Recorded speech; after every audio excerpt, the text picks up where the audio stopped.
vous avez des choses proprement ahurissantes et que la plupart des gens ne savent pas. Alors, je vais m'attarder sur un grade qui est le plus dangereux et le plus hallucinant, qui s'appelle chevalier Kadosh. Kadosh qui veut dire saint en hébreu. Le chevalier Kadosh, s'il accepte l'initiation et qu'il part pas en courant, il doit faire quoi? Il doit prendre un poignard et poignarder symboliquement la religion, le roi, etc. Enfin, c'est un rituel de vengeance talmudique qui n'a rien à voir avec ce que la maçonnerie a été. Et d'ailleurs, quand ces grades ont été créés, pareil, au XVIIIe siècle, il y a eu énormément de maçons. Il y avait aussi des gens honnêtes là-dedans qui ont résisté à ça et qui ont dit mais on ne veut pas de ces rituels-là, d'où ça vient. Bon.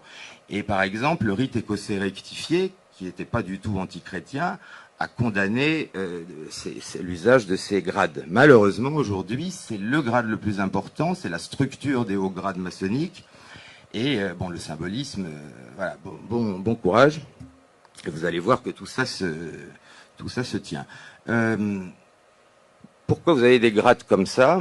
Parce que le but de ce que j'appelle la néo-maçonnerie spéculative, c'est très clairement non seulement détruire l'Église, je crois que c'est à peu près fait, mais aussi ce sont des grades de vengeance.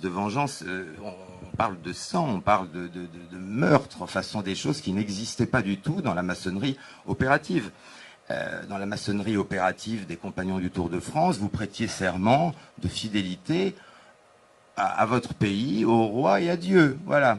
Là, vous avez, si je vous lis, attendez, je vais le retrouver, si je vous lis le sermon, si j'arrive à le trouver,